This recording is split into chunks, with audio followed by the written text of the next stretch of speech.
By popular demand, Debbie Reynolds Consulting is now offering executive briefings on emerging data privacy risks and how companies can avoid them.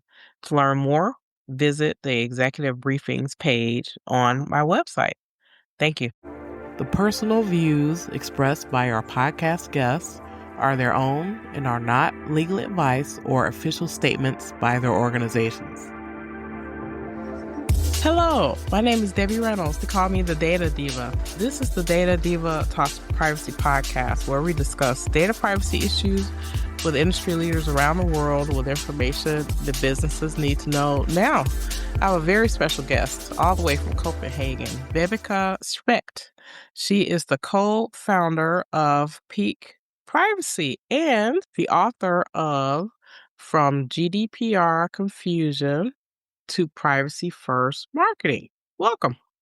Thank you, Debbie. Thank you so much. Thanks for having me. Yeah, well, this is exciting. This is our second collaboration that we've done. Indeed.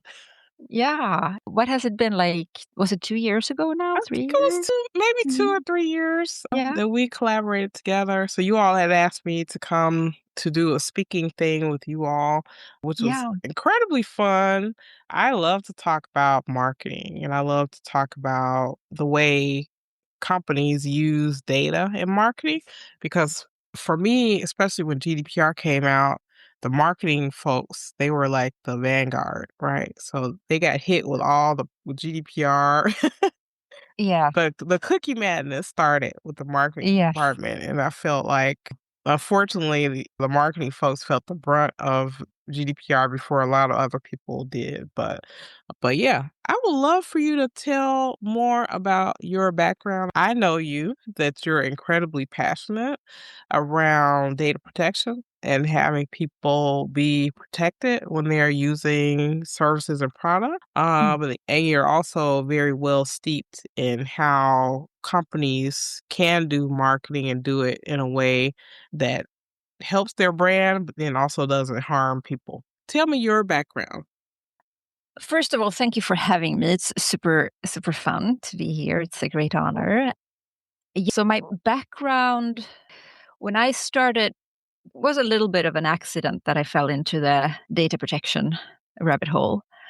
I also way, way back, like more than 25 years ago, I studied political science and history. So I've always had and I've been a journalist and editorial writer.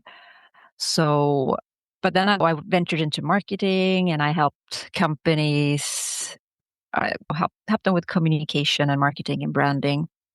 And I profiled myself as helping companies that were good with their CSR work, corporate social responsibility. And I started working at this logistics company, and we were working on this really exciting project regarding the Internet of Logistics. So that was the first time I started learning about how the Internet worked. And to think about the Internet, I guess you could say IoT, right? Device. What we were trying to do there was like, how do you create a system where everything is an address and everything that moves is a carrier I was not aware of data protection then. So it was this whole like, how do you do things as seamless as possible and efficient as possible? And how can you get anything you want just merely by thinking it ultimately? But we were talking a lot about circular logistics back then in order to enable goods to not just come as products. You want to make them also be recycled and get to a bread. How do you because we were also trying to enable this kind of circular logistics into how do you leverage it to fight food waste, because that's a huge environmental problem and financial waste. And so we were looking into how you could. So that's where really started to think about the internet, the web, and what's the difference between the World Wide Web and the internet and packages, right? Because you talk about packages in zeros and ones too. And after that, I was headhunted to work at this company. That's where I met you. It was content management platform, right? So that's when I started thinking about cookies. What's a cookie? And what's the deal with the GDPR actually? And what's with this? Because before that, there was the e-privacy directive, right? And here in Europe. And I noticed that a lot of these people that was our target group, we were talking to marketers that needed to understand these issues. Their aspect was like, how do you eat the cookie and keep it, right? Or have the cake and eat it. While the lawyers were like, how does the internet work? So I became this like API trying to bridge these gaps and also like simultaneously trying to explain things for myself. And then while I was doing that, creating all this content and digging deeper and deeper into what was what, I ended up writing a book, which you so kindly introduced. And what I found fascinating and where I felt like, okay, I actually went full circle. I came back to my roots, the social science, the care for democracy, the care for how the importance of institutions and the rule of law, and how everyone is part of that. And the internet, fundamental understanding for how the general data protection regulation is anchored in these fundamental human rights that are codified in Europe in the Charter, like that where privacy is one very important, right? Because we had the war, right? And we knew what happened when you're able to track people. And so we had these systems in Europe where every government had these like registers of people, right? And this was, the better those registers were, the easier it was for the Nazi regime to basically find people, track them down. And so I thought, I was like, for me, it was like, oh, wow, hey, why are we not talking more about that? Because to me, it seemed like there was the GDPR seemed to be discussed only in like a very practical, tedious way. And it was seen as something that only gives you more work and bureaucracy. And today there's also this discourse about how it prevents innovation. But so like I was really fascinated by why hadn't I thought about this before? And also like this is extremely important because the tools we have today and the internet and the web is so much more powerful in how it can enable the tracking of people and profiling of people. And this in turn also then taps into the whole discussion of how kind of a marketplace do we want the web to be? Is it a healthy marketplace today? Do we have a good market diversity and competition, or are we in a little bit of a gnarly place where we have very dominant actors that actually is setting kind of the rules for how the web is working today?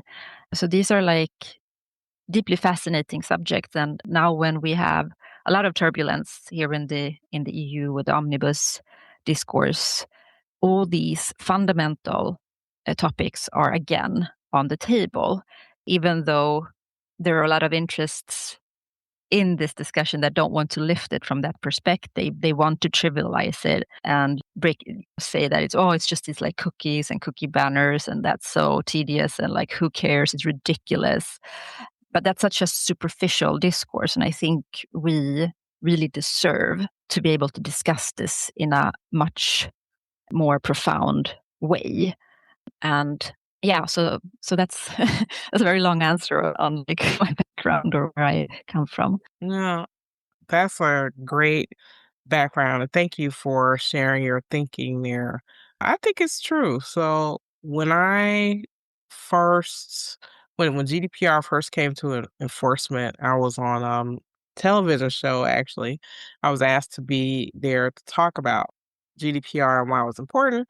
And I only had like 8 minutes. So I had to say, hey, thinking about fundamental rights in Nazi Germany and how the European Union thinks differently about around data, personal freedoms and data, and it's very different than we do in the US. And so I think at that point started doing a juxtaposition.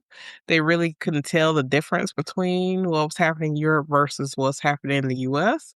And it's very different. It's diametrically opposed, frankly, in my view. Right. Mm, So I think in Europe, because our histories are different, and this is very important. People think about privacy and data protection differently. in different places based on their culture. So where in Europe, it was more like, okay, too much tracking diminishes someone's fundamental right. Where in the US, we're like, well, we need to gather more information. So it's very, very different. And then also, to me, there are like two layers of the technical, not the technical issues, it's two layers to what happens with data. And the problem, I think, and I want your thoughts since you're the expert in this. The problem, I think, is that there are two avenues that are trying to run parallel with data. One is that obviously people who have products or services want to sell those products and services to people, right? That's one thing. And then this underbelly, and this is the problem, is that the data that we give or the data that we emit in the digital space can be used and abused for different purposes that have nothing to do with selling a product. But I want your thoughts. If I understand you correctly, you're talking about the whole because companies want to be able to sell their products and collecting data, first party data, for example, is like one thing. And then you have the whole ad tech ecosystem where you are able to target people with ads that are more likely to buy your products, right? And that's an understandable business interest to be able to do that. The trick is to do that with transparency and respect, and to have a market, an ad tech market that is healthy and works, that respects the individual's right to their own data. You know, so you could go to any vendor or any company and say, what did you do with my data in order to, can I get it back? Can you delete it? So I'm not like, oh, ad tech is fundamentally bad, because there's different types of ad tech, but because this business model grew in parallel to how the internet came into, all these Netscape guys back in the early 90s, they wanted the web to become everything it could possibly become, right? And so, but they were it was interesting because they were really aware of how dangerous it could be if you were able to track people the net. So they were pushing back against tracking. They invented the session cookie, right? So you were able to, so the site could remember you and to make things a little bit less Alzheimer's. But then the third party cookie came, right? So you could track people from site to site. And what the Netscape guys were thinking then was okay, at least what I've heard in interviews afterwards is that they were, okay, either we just let things be, or we can't stop this and let's just let the third party cookie roam freely, or we kind of just make it impossible for it to work in our browser, or we give the user a choice. And so they went with the choice. So that's how I understand that we still have this, on a browser level, you can go in and do some settings. It's not easy, it's not intuitive. People don't do it like this. In a lot of ways, we're still discussing this, right? How can we get rid of the cookie banner and just put it on a browser level? But all the ad tech players are really afraid of that. They don't want that. And then we have this whole long saga where Google tried to deprecate the third-party cookie by inventing all sorts of different types of cakes. And it's a really hard conundrum. At the core of this is this business model, right? This is their fundamental business model, is to collect data and enable tracking and personalized advertising. That is Google's core business model. 75 to 80% of their income is ad tech based. Meta is 97, 98%. And so we saw this so while we saw the internet grow out of this, and these businesses, Google and Meta and all these other companies, they're all based on this, right? Because there were no rules against it. There was no federal privacy regulation in the US, and none on the state level. So it was free harvesting of data. And so the friction and the discussions has come later, but also not today. It was 10 years ago. So we've had these Target, when the when was this? When the dad found out that his teenager daughter was pregnant before she knew, kind of. And people were like, oh dear, this is not good. And they had like a backlash because of this. And there was a good discourse around that. And then we had the Cambridge Analytica with the Snowden revelation. So we've had this debate for a very long time, but and in the EU we met this. So we had the e-privacy already in 2002. So we could have done so much more by leaning into it. We updated it, so it was like, so we incorporated the cookie part, but the whole part about like that you can't put anything on someone's device, which basically comes from the way back when you had physical phones and someone was putting a bug into it. We still had those, but I think lawmakers were not technically comfortable with and understood what was happening. So I think that's like a real, actual, practical reason for that they didn't do more. But then we got the GDPR, and there was a lot of hope. And then the e-privacy regulation didn't come. We wanted it to replace the directives. We got a stronger one, but it didn't come because of the ad tech companies were lobbying so hard against it. So it got delayed, and now it's basically tanked. And so we have, I don't know. So this is like the history and the present that we're still very much like this is like very much the core of where we are at still today. It's the same discussion, it's the same, but we see today, I think there's especially what's happening today in the US, people can see in a much clearer way what's at stake. You can see that history is about to repeat itself, because when you get access to this much data, it is not a coincidence that they're knocking on the ad tech door and asking for this kind of data to be used in surveying citizens, right? They know the value of this. And that's like, so it's really, really dangerous. So on the one part, we have like this civil society democracy discussion, and then we have the financial marketing. How do we, sell our products and have a healthy marketplace? And I think the key is to have like a really good regulated, transparent, where these companies are regulated and forced to respect certain things. Because as many, for example, the advertising watchdog Check My Ads Institute, they're doing a tremendously good job at explaining this conundrum and like also putting the spotlight on what are you actually getting for your advertising dollars? Are you actually getting the back for your buck that you think? And how do you know that? And so they're really putting the spotlight also on like on this, like how opaque the system is and how it's also a lot of the times self-attributing the success. So you will put in more money into the system. And so basically it's really, really hard for companies to do the right thing, because you are smack in the middle here and you have to sell and you have to market. So what do you do?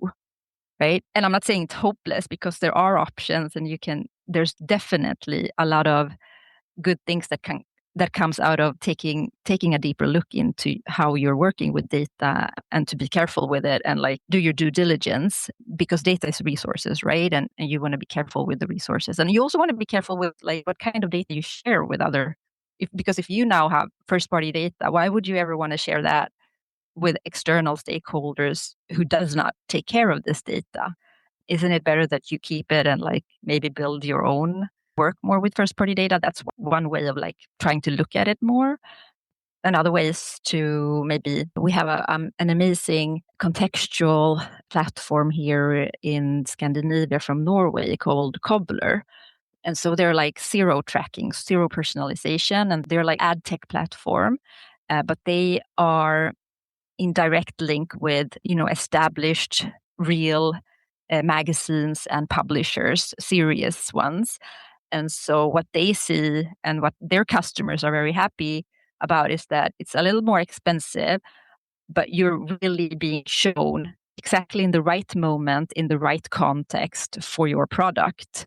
And you can trust that you're not on a made for advertising site or some really weird, I don't know, porn site or whatever, right? So they're like really talking about the value of quality and what if you could control where you're actually shown. And apparently this is like a no-brainer, right? If you're shown where your customers actually are, you don't need to know who they are, what kind of car they're driving or whatever. You just need to know that they're interested in this subject. This is your subject. So your ad is there. And so I think there's a lot of hope and potential in a new type of. So what we need to do is enable more innovation in this kind of area. And in order to do that, we need to have proper enforcement on this. We need politicians and lawmakers to wake up and really, really look at this and see it for what it is, and not buy in to the argument that these regulations are stifling innovation. And so while privacy regulations are incredibly important to have and to keep fighting for and to get in place, you guys now have like 20 states that have it, right? At the same time, we also need to talk about product safety, because that's also like an area that's been lacking. It's like the internet is not the real world. So a platform is not a product, but it is. It's like some of the most dangerous products out there in terms of mental health, how kids are feeling, etc. I know you guys have really exciting people, two of whom has been on your podcast previously, like Monique Priestley from Vermont, and also Lisa Levasseur from Internet Safety Labs. She just released a really interesting paper at Harvard regarding product safety. So I think that's also like a really interesting aspect. We today have a discourse in Europe and in Australia where we are like talking about age verification for social media platforms. And of course, that's like, it's good that we're discussing this, but it's also, you're attacking the symptom and not the core problem. And at least you're like aware and talking about it. Yeah, thank you for the shout out for for my past guests. And actually, we were talking about Check My Ads, Ariel Garcia, Yes. she's been on the show as well. Yeah, So, I interviewed her for my book too, because cool.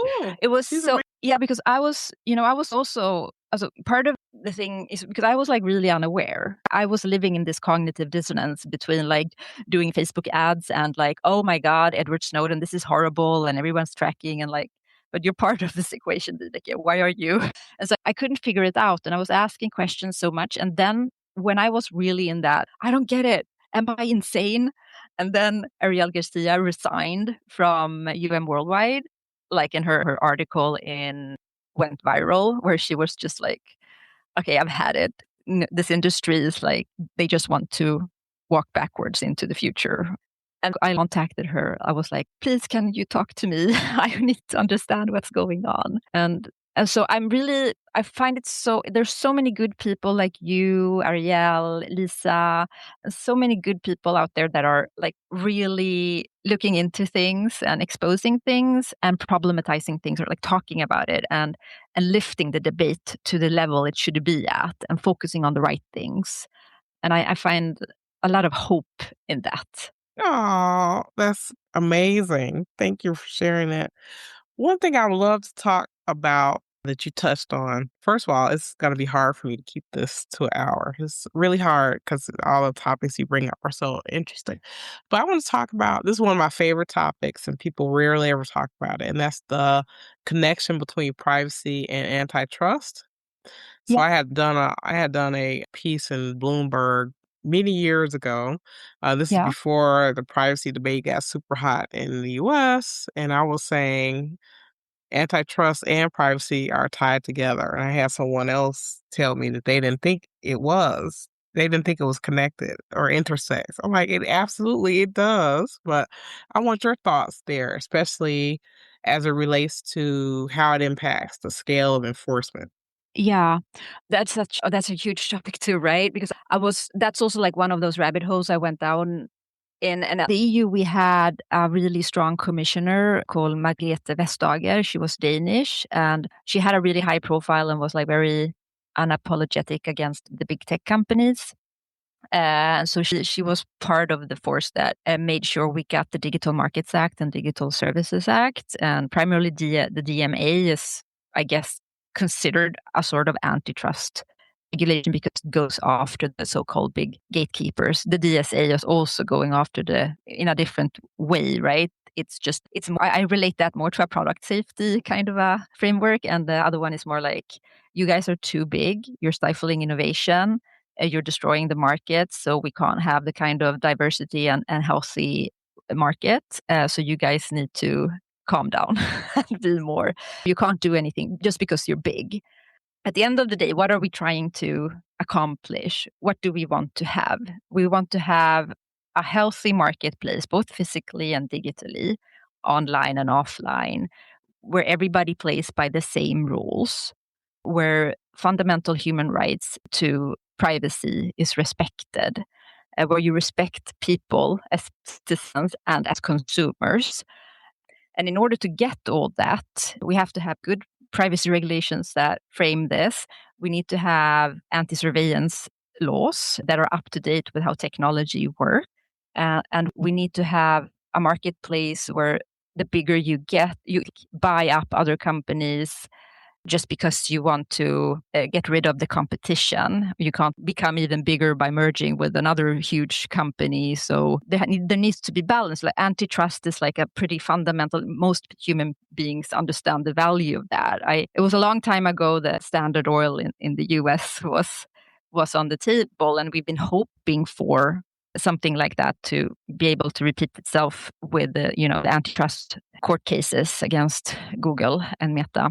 But it seems very, very difficult to get to that point. It's almost like the judges, they agree first, like this is a problem, then they don't take the needed actions to actually split them. Or because I guess the easiest way to explain the link, if I'm thinking out loud, is there was no privacy laws. Also, you have been able to collect as much data as possible and grow these businesses this way for many, many years. And they grew because of this. So their whole business model is based on there not being data protection regulations stifling or like holding them back.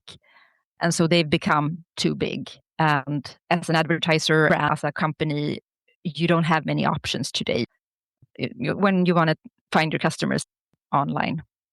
I think this, again, is a fascinating topic. I guess the thing that I had always been frustrated about, especially in the digital age, is that a lot of these companies, in my view, they're not becoming, like you gave the example of Standard Oil, right? And so when you think about that, so let's say back in the olden days, the way it was is like, okay, there are 100 oil fields, and we don't want one company to have 100 oil fields, because if they do that, then they push out other people from the marketplace. They like control the price. There isn't like competition between them and other people.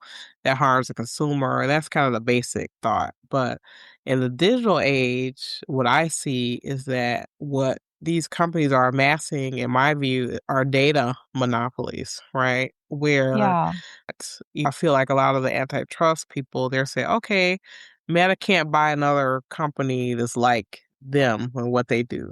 But then they can go to a whole different industry, buy a different company, and then they merge the data that they have now with something else. And what they're getting is a more fulsome picture of an individual. And that powers this ad ecosystem where that data is also sold to like data brokers. So it's not about the data that a data broker has. It's not about how many shoes you bought on Amazon. It's about who this person is, what they do, what are their behaviors. And I guess we're seeing two things. We're seeing companies that want to target people from these very detailed dossiers, what I call a data dossier of someone. But then also we're seeing it being used by law enforcement without warrants to track people. And so those are some of the problems. What are your thoughts? I really like how you talk about the data because what you're saying is back when Standard Oil was a thing, oil was oil. Now data is the new oil, right? And that's like an old saying, but it's still very, very much the truth. Also with AI companies, they need so much oil/data in order to be able. And that's also interesting, right? Is this like really a sustainable and innovative way of building AIs? Are we really solving the right the right problems, because so it ties in to so much of, we want to have a healthy, thriving, innovative marketplace. We need to have a situation where not a few actors have so much money and power and control, which they do have now, right? And so they can control who we vote for, what we think. And so a lot of these, both Meta and Google, have platforms like YouTube or Facebook, Instagram, whatever. It's like we are so polarized as a society in the US and also here. People have their own news feeds, right? We don't see the same things. And so this like accumulation of power is so incredibly dangerous. So this is like the core problem we see now. And today with the LLM bonanza, we got so much money going into startups that are leaning into this AI, this way of like into this concept. And at the same time, there's a lot of, because it's interesting because we've been saying, yeah, well, this can help us solve world hunger and climate change and cure cancer. But at the same time, we have now reports of really important research in cancer that is not getting the funding it needed because all the money is going into this new. So it's really affecting us in such a fundamental way everywhere in our society. So I think definitely, I don't know if it's like on the top of the thing or like the core of the thing, but I think antitrust is definitely extremely important to get right now and to see this. But then we see like the effect of the extreme lobbyism we also have here in the EU, where we have more lobbyists in parliament than we have lawmakers. We now see the effects of that with the omnibus, where they're trying to like actually get at the core of how you define personal data. And this is like, and it's framed like it's in the interest of the small companies, just as that's like always what they say, right? It's for the small companies, but this is like their playbook. This is what's good for the big players more than anything, to keep the status quo. And the argument is always like, yeah, but we need to do this because we also need to have like this really good, strong, growing companies, just as the US has had, which is also like, oh, wait a minute, how good is that? Actually, it's not that like the US is amazing. You guys have so much inventions, innovations, etc. But are really like these big tech companies really what we think is like we need in terms of innovation? Is that the goal? Is that what we want to have here? Would that make our society better? I don't think so. I want to talk a little bit about apps and SDKs and technical and financial dependencies of those. What are your thoughts? Yeah, so this is where I'm like, this is what I do every day, right? So we run a startup called Peak Privacy, and we're basically focusing on mobile applications. So we're a software company, and we enable app publishers or anyone who's interested to scan their mobile applications to see what they're actually doing, because the devil is in the details. So everything we've been talking about now also applies for so usually you think about internet through websites, right? And that's how you access. But today, more than 60% of all web traffic is a mobile app derived. So it's a lot of traffic that goes in. So a lot of companies you wouldn't think would have applications in the B2B sector has a lot of applications for all sorts of practical things that they can do. But the structural problem is that you usually don't build applications from the bottom up, like coded, like kind of like you don't build houses brick by brick and make the brick yourself. You get the ready-made building blocks because that makes things a lot faster. But what we know then is that these ready-made and often free building blocks come with dependencies, because the companies that are supplying them are the usual suspects in that tech sector. And it's also really hard because when you're, as an app owner, you don't know what they're doing until you actually test them, right? When a user has the phone in their hand and are testing your apps, that's when you see what kind of network calls they're actually doing. And what we see is that companies are surprised because they didn't think they were doing these calls, because for the purpose of their apps, this is not something they were expecting. So it's really hard for app publishers to do the right thing because they don't know. So that's kind of what we help to solve. So we're like, we test the apps and enable them to see what's going on. And then we also explain what the data means from a GDPR and e-privacy perspective, but also tap into the NIS2 directive because it's about vendor due diligence. You have to know your whole supply chain also when it comes to what your apps are doing. And then also help companies to tap into, check the ISO 27110 boxes and SOC 2 boxes and not keep this part of their company in the dead angle or blind spot. We have a library of SDKs, of course, and that's growing. So we're building that. But then at the same time, it's not always the SDKs. You can build in trackers in other ways when you're building and there can be network calls derived from other components in your app. But the trick is to become aware of them and know what to do. And then you need to do that repeatedly because every time you do a new release or an update, something can change. You need to always be do your due diligence and rescan and have the audit reports ready. So there's the technical part where oh my God, why don't people know that? And of course they don't because it's complicated. Then there's okay, but what does it mean? How do we also have, because we're also understand as you probably know a lot about when you're working with companies, it's like the Tower of Babel organizations. Everyone is working in the silos, and then there's a Bermuda Triangle between security, privacy, and development, and the information just don't. And the privacy person who actually cares about the issue or has this on his lap or her lap, they have a really hard time asking the right questions because they don't know what the right questions are. So what we basically do here is break the silos and Bermuda Triangle and make it really transparent for everyone, every stakeholder to know what's going on and fix the issues. I'm glad that you're working in this space. I advise a lot of companies who have mobile apps, and a lot of times, the people who are developing the apps, or like you say, they're taking the building blocks and putting it together. They're all thinking about, oh, these are these cool features that we can do. They're not really looking at, what is the app trying to look at? What are they plugged into? What information are they pulling back? Like, a good example is so let's say an app maker created a flashlight app, and then all it's supposed to do is show you a flashlight, right? But you may look in the guts of the app, and it may be recording information, it may be tracking your location, it may be doing a lot of things that maybe a person who wanted just a flashlight, they didn't want surveillance. They didn't want their location tracked, or, something as simple as, I did a video a while ago about push notifications. Push notifications, that sounds very innocent, right? So, okay, I get a notification.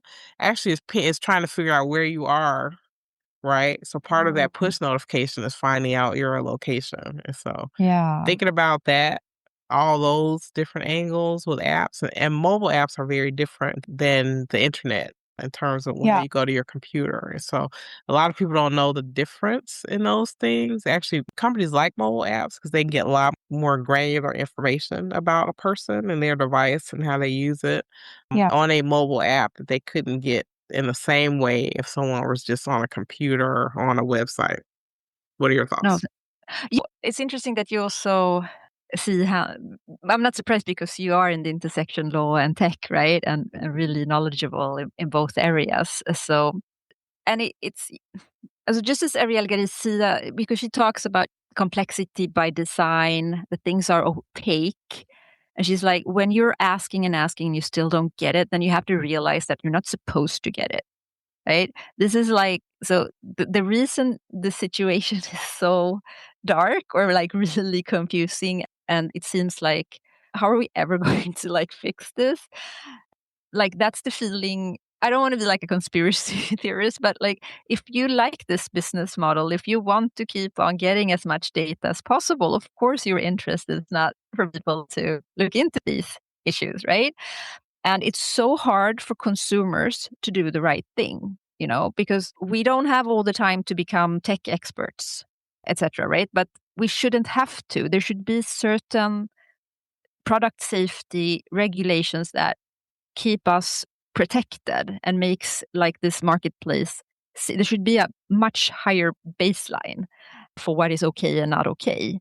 And also not just for consumers, but also for the companies, because they don't have an interest in sharing their customers data with other parties? What are they getting in return, right? Of course, there are app publishers out there. There are hustlers in really weird game apps and etc. They do not care. That's their business model too, right? But the most grown-up companies don't have an interest of leaking this kind of data unknowingly and jeopardizing people's safety and privacy, but also their own safety and their own privacy. Right now, we're publishing this report where we scanned apps in Scandinavia with focus on Sweden, in the finance sector, in the health sector, and some other 5 sectors, where we're looking at these like applications that people can't be without. You have to do your banking, you have to do certain things, right? And so there are millions of users. And it's what we see is that companies are like, oh, am I on this list? Because they don't want to they do not want to be on the list and they don't want to do the wrong thing. But how do you then do the right thing, right? Very cool. Very cool. Excellent work. So, Vibeke, if it were the world according to you, and we did everything you said, what would be your wish for privacy anywhere in the world, whether that be human behavior, regulation, or technology? That is such a good question. It's such a hard question. Very hard question. Oh, that's such a hard question. If I could wish for anything. You can have more than one. Some people have more than one wish. What is your wish? Oh, look at you. You're turning back on me. I wish I've always wished this. Well, for the US, I wish that privacy were a fundamental human right, which it isn't right now. That is codified in the European Constitution, right? And so we don't have that here in the US. Also, I always thought when the privacy discussions came up that there would, instead of Europe or South America or different jurisdictions having their own laws, that there would be almost like a international treaty about Oh, privacy at just a higher yeah. level. We as countries agree. I feel like a lot of regulations about how we disagree about stuff. I'm like, okay, Mm. can we just agree that personal data is this? Or can Yeah. we just agree that data brokers are bad? I don't know. So Yeah. I wish that there was Yeah. kind of a higher, like a global something that people can Framework. agree to. Yeah. Not to say that we're trying to be the same, but like there's some No. base foundational principles that we can all adhere to. Say we agree fundamentally on this, even though we may come at it from a different place. I guess that was my wish. But that's beautiful. I really like that a lot. And it also highlights because where we have democracy, so democracy is like the least worst way of governing people. There's no perfect society. There's no perfect. We should always be careful of driving towards perfection, right? There's no such thing. But you could definitely understand that some countries in the world would never sign something like that because for them that is inherently not part of what they wish for, at least not from the ruling class. And if I could wish for anything like quickly right now, because I think a lot about how polarized we are as human beings and how unhealthy it is for our kids to enter the internet and be stuck in algorithmic flows. So if there's anything like I could wish for quickly, it is for the ban of those kinds of flows and business models. You're not allowed to addict people that way. You're not allowed to build algorithms that make people sick and society sick. And so because it's not just like cigarettes, it's worse. It's much worse than cigarettes. It's better everybody smoked than they were on these platforms and flows.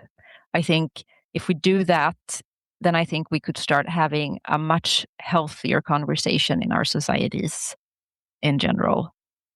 That's a much better foundation, to protect our democracy and have good debates and good conversations, healthy conversations.